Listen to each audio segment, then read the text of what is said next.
یہ ایسے ہی ہے جیسے ڈاکٹر کہتے ہیں ٹینشن ہو رہی ہے کافی پی لو. کافی پینے سے ٹینشن کم تھوڑی ہوگی, بڑھے گی ٹینشن.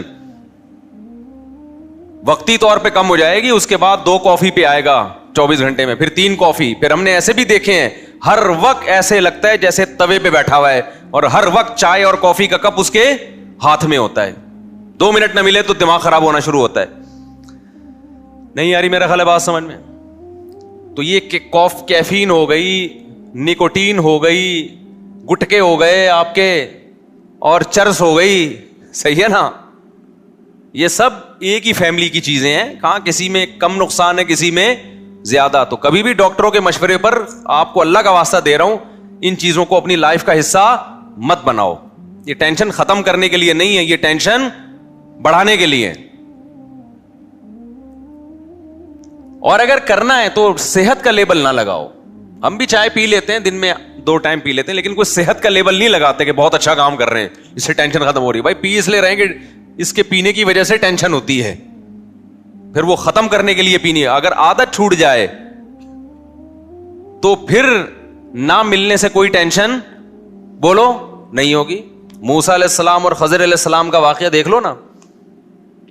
خضر علیہ السلام موسیٰ علیہ السلام کے ساتھ گئے ہیں. موسیٰ علیہ السلام اپنے خادم کے ساتھ خضر علیہ السلام سے ملنے گئے. لمبا سفر تھا, تو قرآن کیا کہتا ہے, آتنا غداءنا لقد لقینا من سفرنا ھذا نصبا. موسیٰ علیہ السلام نے اپنے خادم سے کہا کہ جاؤ کھانا لے آؤ دوپہر کا, ہم اس سفر میں ہمیں بہت شدید تھکاوٹ ہے. تو حضرت موسیٰ نے تو یہ نہیں کہا میں بہت تھکاوٹ ہوئی ہے تو کوئی چائے کا, کوئی کافی کا ہے بھائی, کوئی انتظام ہونا چاہیے. پیغمبروں کی زندگی کیسی ہوتی ہے, نیچر کے مطابق. تو اس کے بعد موسیٰ علیہ السلام نے کھانا کھایا, اور جو تھکاوٹ ہوئی تھی ذہنی, اسے دور کرنے کے لیے چٹان سے ٹیک لگا کر سو گئے. تو دماغی تھکاوٹ, دماغی ٹینشن دور کرنے کے لیے اللہ نے گٹکے, تمباکو اور پان اور سگریٹیں بولو نہیں رکھی. تھکاوٹ ہے, ٹیک لگاؤ, سو جاؤ. جیسے میں چائے پیتا ہوں 2 کپ دن میں, لیکن میں اس کے فضائل نہیں سناتا, لوگوں کو عادت نہیں ڈالتا کہ چائے پیا کریں. ہمیں پتہ بس چائے چھوڑ دی تھی ہم نے, 2 سال تک چھوڑے رکھی ہے. اس کے بعد پھر جس مجلس میں جا رہے ہیں چائے, جس مجلس میں جا رہے ہیں چائے, جس مجلس میں جا رہے ہیں چائے. منع کرو تو پھر آئس کریم اٹھا کے لے آتا ہے. اب اتنا بڑا لسی کا گلاس کون پیے گا, لسی اٹھا کے لے. ہم نے کہا یار وہ کیا تھا, وہ صحیح تھی, اس کا نقصان اتنا نہیں ہے. چائے تو سب سے کم درجے کی ہے نا, اس سے اوپر کافی ہے, اس سے اوپر چرس ہے. تو یہ سارے ایک ہی فیملی کی چیزیں ہیں یہ ساری کے ساری. اب کیونکہ بہت سارے جم ٹرینر لوگوں کو بھائی کافی, بلیک کافی پیا کریں, بلیک کافی پیا کریں, جگر ہوتا ہو سکتا ہے جگر وگر ٹھیک ہو جاتا ہوں, میں کوئی جگر کا اسپیشلسٹ نہیں ہوں, فیٹ ویٹ ختم ہو جاتا ہوں, لیکن دماغ کو کیا ہوتا ہے آپ کے, مصنوعی سکون ملتا ہے. یہ سب سے بڑا سائڈ افیکٹ ہے. دماغ کے ساتھ مت کھیلو میرے بھائی. دماغ کو سکون دینے کے لیے سو جاؤ, سو کے اٹھو, جاگنگ کرو, تفریح کرو. اس کے علاوہ دماغ کو سکون دینے کا کوئی آرٹیفیشل طریقہ اختیار مت کرو. میڈیکل سائنس ہر چیز میں کوئی حتمی نہیں ہوتی, بہت سی چیزوں میں حتمی ہوتی ہے, لیکن بہت سی چیزوں میں وہ کوئی حتمی نہیں ہوتی. کل اس کی رائے چینج ہو جائے گی. ہمارے پاس پیغمبروں کی سیرت ہے. اللہ کہتا ہے میں نے سکون کے لیے کافی نہیں بنائی, میں نے سکون کے لیے رات بنائی ہے. رات کو جلدی سو جاؤ. وَمِنْ آيَاتِهِ مَنَامُكُمْ بِاللَّيْلِ وَالنَّهَارِ, اس کی نشانیوں میں سے رات کو آرام کرنا اور دن میں آرام کرنا. دن کا قیلولہ, نبی صلی اللہ علیہ وسلم نے فرمایا قیلوا فإن الشیطان لا یقیل, دوپہر کھانے کے بعد آرام کرو, اس لیے کہ شیطان آرام نہیں کرتا. یہ دوپہر کی گہری نیند یا تھوڑی دیر کی نیند, اور رات کو جلدی سونا, گہری نیند رات کی. کتنی گہری نیند ہونی چاہیے؟ قرآن کہتا ہے وَجَعَلْنَا اللَّيْلَ لِبَاسًا, رات کو ہم نے لباس بنایا, ڈھانپ لے تمہیں. جیسے کمبل اوڑھ کے غائب نہ انسان, ایسے رات کا اندھیرا تمہیں کیا کر دے, غائب کر دے. وَجَعَلْنَا نَوْمَكُمْ سُبَاتًا, یہ تو بڑی بلیغ آیت ہے. نوم کو سبات بنایا, سبت عربی میں کاٹنے کو کہتے ہیں.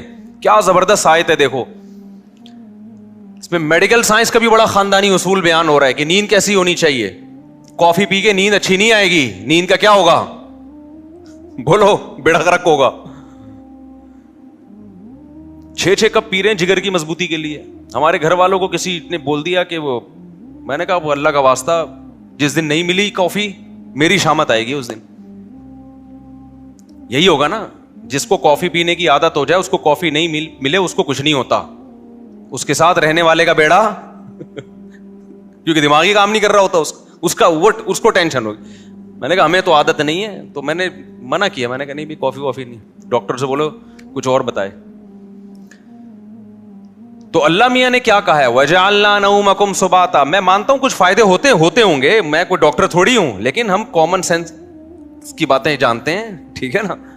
ہمیں اتنی بات معلوم ہے کہ نیچر کا کوئی آلٹرنیٹ نہیں ہے. یہ سب چیزیں بات کی ایجادات ہیں دماغ کو سکون دینے کے لیے, یہ کوئی نیچرل نہیں ہے. یقیناً اس کے کوئی ایسے سائیڈ افیکٹ ہوں گے جو ہو سکتا ہے ابھی سائنس نہ بتا رہی ہو, کل مطلع ہوں, کیونکہ دماغ سے کھیلا تو جا رہا ہے اس میں. تو پیئیں آپ, کافی پیئیں, منع نہیں کر رہے آپ کو, لیکن اس پہ صحت کے لیبل نہ لگائیں کہ یہ دل مضبوط ہوتا ہے اور جناب اس سے یہ ہوتا ہے وہ ہوتا ہے, پتہ نہیں کیا کیا ہو رہا ہوگا اس سے, آپ دماغ خراب ہوتا ہے اس سے. سب سے بڑی بات تو ہم یہ جانتے ہیں, اور سب سے زیادہ ویلیو کس چیز کی ہے, دماغ کی, کھوپڑی کی ویلیو ہے. باقی جگر وگر کے لیے اور بہت ساری چیزیں وہ کر لو. سمجھتے ہو کہ نہیں سمجھتے؟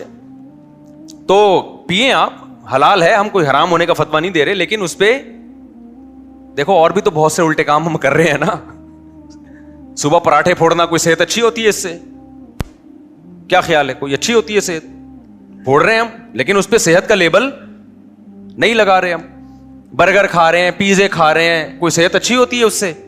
لیکن صحت کا لیبل بھی نہیں لگا رہے, بس کھا رہے ہیں. کل میں گیا ہوں الحمدللہ, نہاری پھوڑی ہم نے جا کے, رات کے وقت 2 مغز ڈلوائے اس میں, کیونکہ دوپہر میں نے کھانا نہیں کھایا تھا, صبح پراٹھے پھوڑے ہوئے تھے, دوپہر کا کھانا نہیں تھا, رات کو ٹائٹ بھوک لگی, کہیں جانا بھی تھا, جامع رشید بھی جانا تھا. دوست کو فون کیا, چل بھائی طارق روڈ پہ نکلتے ہیں یار, نہاری پھوڑنے کا دل چاہ رہا ہے. گئے, 2 مغز ڈلوائے اس میں, روٹیاں کھائیں, کولڈ ڈرنک پی, اچھا کام کیا. لیکن یہ نہیں کہ پھر بیان دیا کہ آپ لوگ نہاری میں رات کے وقت 2 مغز ڈلوا کے کولڈ ڈرنک پیا کریں, اس سے سلم اسمارٹ ہو جائیں گے, کولیسٹرول کم ہو جائے گا. بھائی بس انٹرٹینمنٹ کی ایک چیز ہے, حلال ہے. اب صحت کا اتنا بھی سر پہ مسلط کرنا کہ انسان نلی نہاری سے محروم ہو جائے, لیبل نہیں لگایا, پھوڑ پھاڑ گئے آ گئے. تو آپ بھی پی لو کافی, لیکن خدا کا واسطہ اس پہ صحت کے اور دماغ کی طاقت اور وغیرہ وغیرہ کے لیبل مت لگائیں آپ. اور ہم نے بھی اگر نہاری ایک دفعہ پھوڑ دی تو اب یہ تو نہیں کہ روز پھوڑ رہے ہیں, وہ پھر ایکسرسائز وغیرہ کر کے اس کو مینج کر لیتا ہے آدمی. ایک دن پھوڑ پھاڑ دیا, اگلے دن طرح جاگنگ زیادہ کر لی. سمجھ رہے ہو کہ نہیں سمجھ رہے؟ اور میرا نظریہ یہ ہے کہ انسان اپنی خوراک میں جو نیچرل چیزیں, مغز نہاری, نلی نہاری تو نیچرل ہے نا, وہ تو کوئی آرٹیفیشل چیز تو نہیں ہے نا. مغز اللہ کا بنایا ہوا, اس میں اونٹ کا گوشت ہوتا ہے, وہ کس کا بنایا ہوا؟ کولڈ ڈرنک اس میں ایک غلط چیز آ گئی ہے. تو اس کا پھر یہ ہے کہ آدمی ذرا ایکسرسائز کر لے, اس کو چل پھر لے زیادہ, اس کو مینج کر لے کسی طریقے سے. اب کیونکہ اتنا زیادہ پرہیز آج کل کیٹو ڈائٹ کے نام سے کچھ ڈاکٹر پرہیز بتا رہے ہیں, ان کی تحقیق ہوگی, میں ان کو غلط نہیں کہہ رہا, لیکن وہ خوراکیں کھا کے آدمی کہتا ہے پھر ایسی صحت کا ہم نے کرنا کیا ہے کہ ہر چیز سے انسان کیا ہو جائے, محروم ہو جائے. وہی بچوں والا لطیفہ یاد آتا ہے کہ وہ اسکول ٹیچر نے بچوں سے کہا کہ بچوں پرومس کرو کہ کبھی بھی سگریٹ نہیں پیو گے. بچوں نے کہا مس کبھی بھی نہیں پیئیں گے. بچوں پرومس کرو ہمیشہ ابو امی کا کہنا مانو گے. بچوں نے کہا کہنا مانیں گے. بچوں پرومس کرو گرلز کا پیچھا کبھی نہیں کرو گے. انہوں نے کہا نہیں کریں گے. بچوں پرومس کرو ملک کی خاطر جان دینی پڑی تو جان دے دیں گے. انہوں نے کہا دے دیں گے, کرنا کیا ایسی زندگی کا ہم نے, جب کچھ بچا ہی نہیں ہے اس میں, تو جان دینے کے علاوہ ہمارے پاس کوئی آپشن بچا ہی نہیں ہے. تو میں آپ سے یہ کہتا ہوں کہ صحت تو ڈاکٹروں کی فیلڈ ہے, ان سے پوچھیں کیا کھانا ہے کیا نہیں کھانا, لیکن اتنا وہمی انسان بھی نہ ہو جائے کہ نیچرل چیزوں کو کیا کر دے, بالکل ہی اس کو چھوڑ چھاڑ کے بیٹھ جائے. تو اس کا یہ ہے کہ اس کو تمیز سے مینج کرتا رہے, پھر بھی مر جائے تو مر جائے, کیا کرنا ہے بھائی. کیونکہ ایسی خوراکیں مارکیٹ میں آ گئی ہیں نا, گھاس پھوس پتے کھا رہے ہیں لوگ بیٹھ کے. میں نے تو چائنیز کی خوراکیں دیکھی ہیں, 100 سال زندہ رہتے ہیں, کھاتے کیا ہیں, گھاس پھوس ہے اور پتے ہی نظر آئے ہمیں, کچھ تربوز کے کچھ چھلکے ولکے ٹائپ کی چیزیں. اب ہو سکتا ہے کوئی اور چیز ہو, ہمیں تربوز کا چھلکا لگ رہا ہو وہ. تو میں نے دیکھا ہے چائنیز اور تھائی لینڈ کے لوگ نا یہ کھا رہے ہوتے ہیں تو 100 سال جیتے ہیں. تو وہ کہتے ہیں یار اس سے بہتر ہے پراٹھے کھا کے مر جائے آدمی, اتنا بھی کیا ہے. لیکن اس کا یہ ہے کہ آپ کھانے کا ڈسٹینس کیا کر دیں, بڑھا دیں. آپ کھائیں اچھا لیکن کم کھائیں نا تھوڑا سا. تو خیر یہ ڈاکٹروں سے پوچھا بھائی کیا کھانا کیا نہیں کھانا. مجھے تو وہ کافی کی بات ابھی آ گئی, کیونکہ لوگ پہلے ہی غصے کے مریض بنے ہوئے ہیں, ڈپریشن کے مریض بنے ہوئے ہیں. ایسی چیزیں پی پی کے ان کی ڈپریشن کم نہیں ہوتی بلکہ بولو بڑھ جاتی ہے, یہ کم نہیں کرتی ہیں. تو نیچرل, میں قرآن کی آیت بتا رہا تھا, قرآن میں اللہ نے کیا کہا ہے, وَجَعَلْنَا نَوْمَكُمْ سُبَاتًا. میں آپ کو ٹینشن ڈپریشن سے بچنے کی اصل چیز بتا رہا ہوں.